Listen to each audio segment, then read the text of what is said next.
What'd you guys come up with on your lists? I can think of a couple things myself, but I'm more interested in what you guys have. What's weird? What can we clarify? Well, okay, everything's weird, but what specifically can we clarify before we keep going on? We have 10 minutes budgeted for review. State provider. State provider. Okay, what about it? For my understanding, state provider is there to kind of like, beauty up the URL, where Angular uses hashes for each URL and each route. But since that's not, useful for the user information, we use state provider to kind of like cosmetize that out. Well, so state provider actually doesn't really change the URL. Like I have state provider in here right now, and you can see I still have that hash up there. State provider is like, well, it's like the router for an Angular app. So everything else we've done has a router. Like in Rails, I had that config routes file. In Express, we had like app.get all over the place. And here we use the state provider thing. I think what you're thinking about with respect to removing that pound sign is location provider, where when you do, let's see if I can get this right on the first try. Location provider, or when you add this in, HTML5 mode true, I think that's it. And then I think you can go here and, oh, there's one more thing, it needs a base URL. Base. Actually, speaking of the location provider,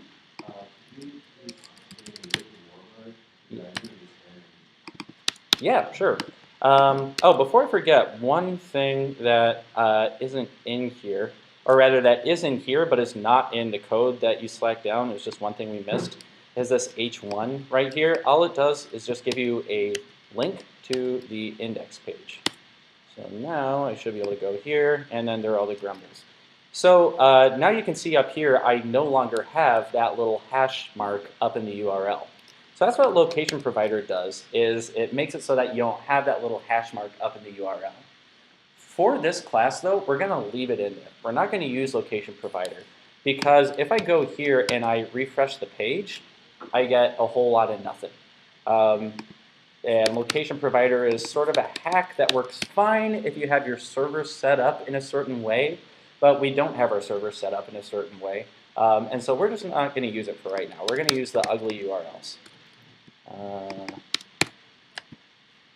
Yeah, so we're just going to use the ugly URLs. So there's like base href and going to the console that you use and setting changes. Those are all configured in the server side in the real world. Well, no, nothing I'm doing in here is configuring the server.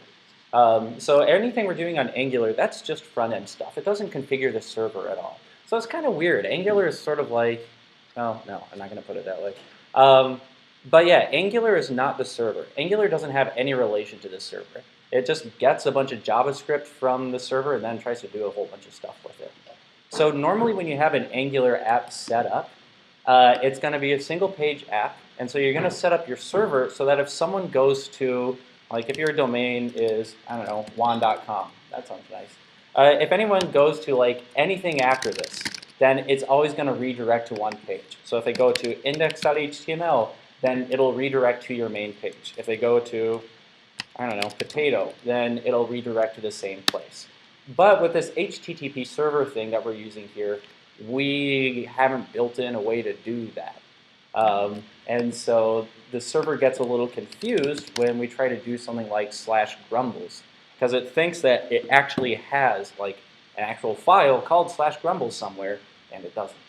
So for development, we are not going to use location provider.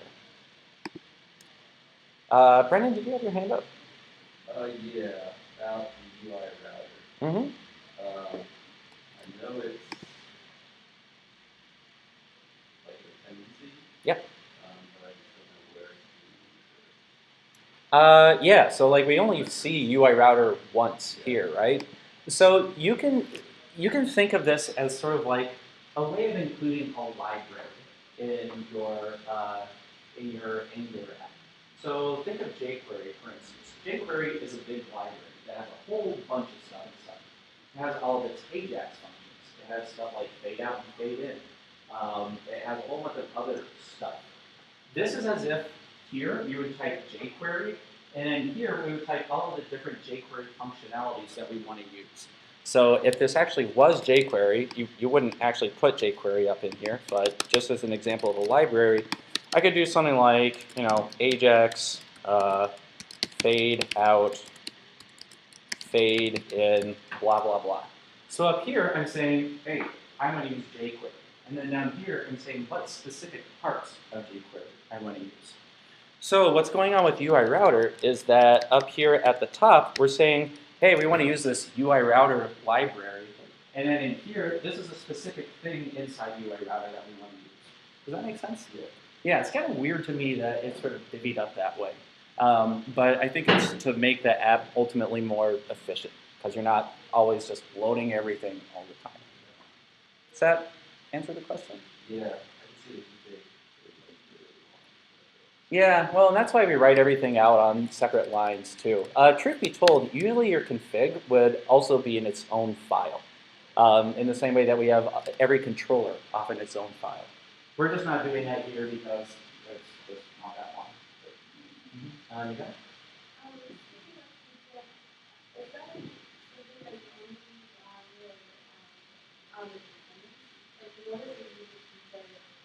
So yeah, good question. Config is primarily used for just setting the roots. There are other things you can do with config, but I would say what it's used for, like 95% of the time, is just setting the roots for your app. And so as such, the only place you're really going to use it is in the main app.js of your app. You're just going to put a .config at the end of your main module, and that's pretty much it. And you're just going to use it for routing. There are other things you can do with it, but again, this is what it's used for the vast majority of the time. Is that an okay answer? Cool. Sarah?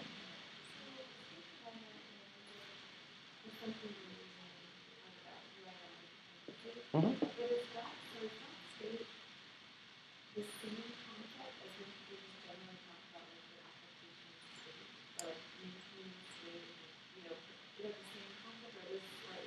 Yeah, so that's a good question. I would say they're slightly different. State is sort of a nebulous term.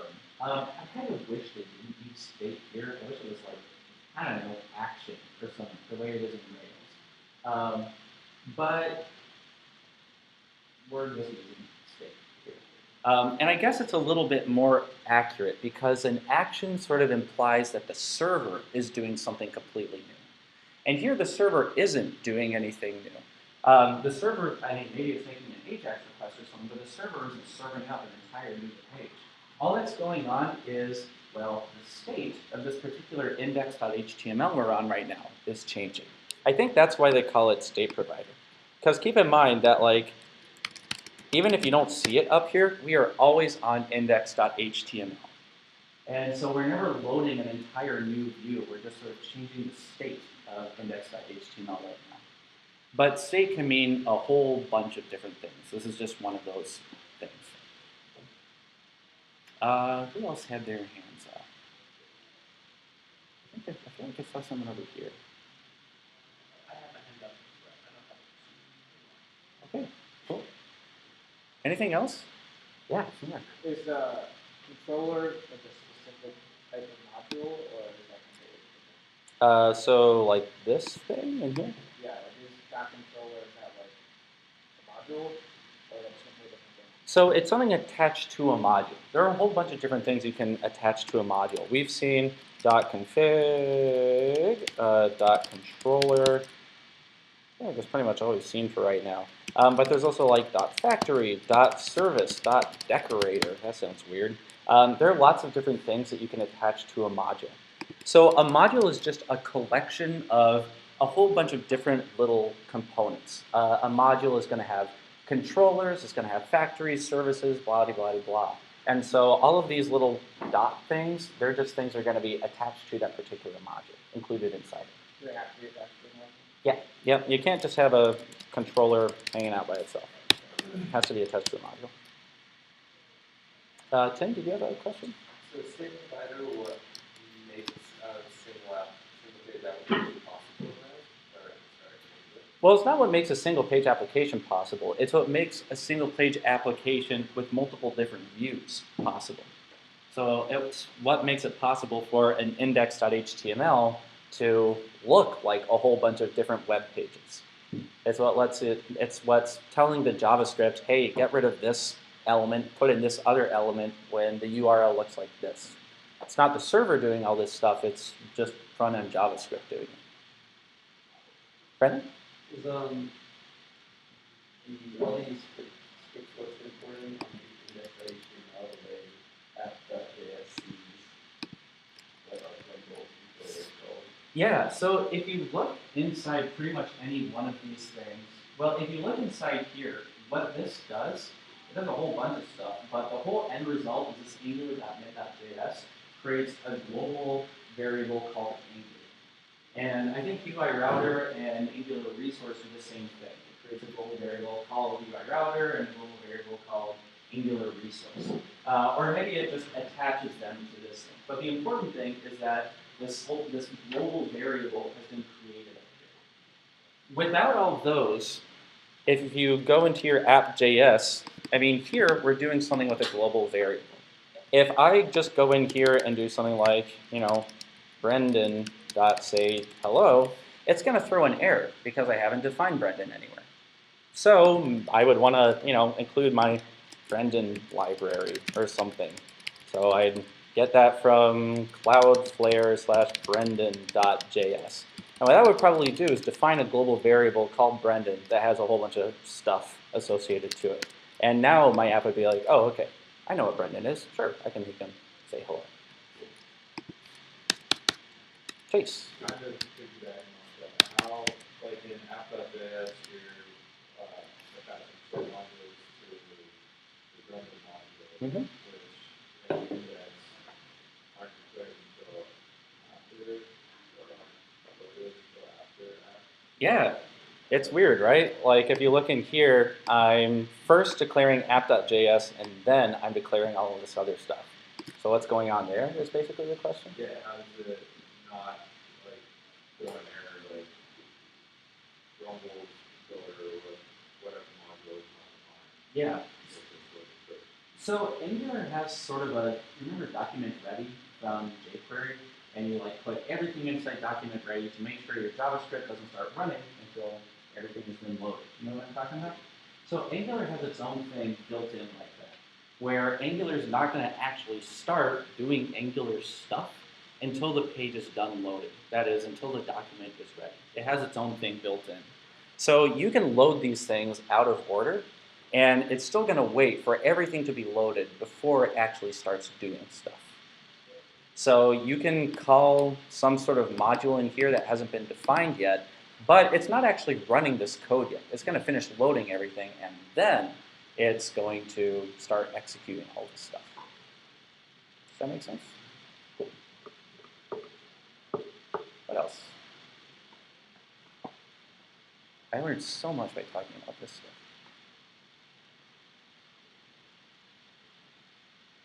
Cool. Anytime I see someone like do anything with their hand, I'm like, oh, questions. So like Chauncey, I was like, nope, just scratching his head. Oh well. All right, let's see. Okay, so I'm going to assume that things are okay with everything up before this point, so that everything that you looked over is like okay. I mean, we'll certainly like be able to answer questions as we go on, but if there is anything in here that looks weird, I would love to talk about it now before we keep on trucking. Nigar? You look like you want to say something.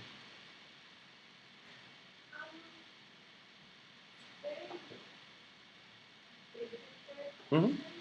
Cool. It's just, we were talking about like just the flow of what happens first, and if everything was flowing through app.js and wanted to keep doing all this other stuff, and I had HTML, but I don't even know how to do that question. Well, Yeah, no, I'm really glad you asked that because I think that's something that we tend to forget to talk about is all this big picture stuff. I mean, we're like, there's this component, and this component, and this component, but we forget to talk about like how they all sort of fit together.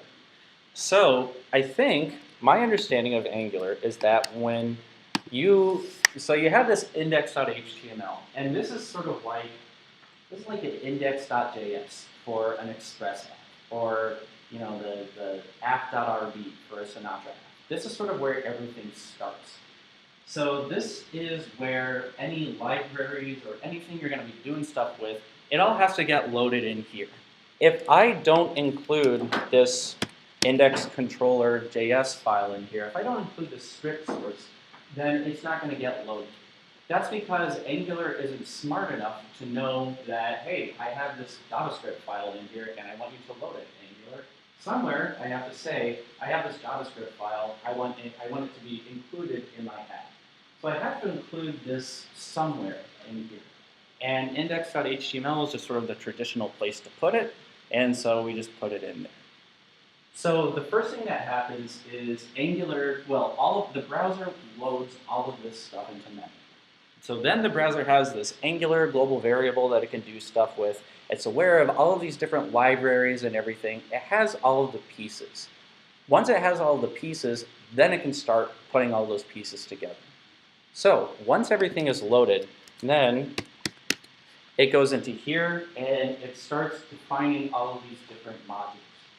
So it's going to start here. This is sort of the main module. This is the first one that I included in my index.html, so it's probably just going to start with this one. It's going to go through in here and it's going to start setting up this model. It's going to look around to see if it has, module. It's going to look around to see if it has this module, and it does. And it's going to look around to see if it has this module, and it does. It's also probably going to go into these modules and do any setting up that those things need. So it sort of trickles down, I think. It starts off with this main Grumbler module, sees what it's using, and then goes into all of those different things it's using, sees what they're using, and just keeps on going down until it sort of makes sure everything is loaded. Mind you, this is all happening in the order of milliseconds, if that, because your browser is really fast. So it makes sure everything is loaded, and then it goes down here and starts doing this config stuff and setting up everything else. But you could consider this part, I would say, right here, just to be gathering together all of the different dependencies, sort of getting everything out of the browser's memory. The browser is loaded UI router, it's loaded Angular, and now it's sort of picking the different pieces out of the browser's memory, saying, hey, I want to use this piece. And then down here, it starts saying, okay, I have all these pieces. I know how they fit together, but what should they actually do? So first, all the pieces are loaded into the browser's memory. Then it goes through and sort of picks and chooses the ones that it needs and has all those available. And then it's thinking like, okay, so what do I actually do with these? What is the function of all of these? And so that's what you define in .config, .controller, and so on and so forth. So looking at it, it looks pretty weird. But I think when you think about it sort of in that way, it makes sense, right? Like you would need to get all of your pieces before you can start putting them together. You would need to sort of figure out which pieces you need to use. And then only after that would you probably start thinking about, okay, what do they actually do? Does that make sense? Mm-hmm. And so Angular manages all of this stuff for you. It does it in a way pretty much completely different from like every other JavaScript framework out there. But once you sort of drink the Kool-Aid and buy into the way Angular does things and just sort of obey the rules that it has put in place, then it starts being really friendly to you and doing a lot of great stuff for you. So I know we haven't gotten to any of the new stuff for this class yet, but why don't we take a break there and come back at 11. And I'm just going to be sitting up here, so if you want to ask me anything, then ask away.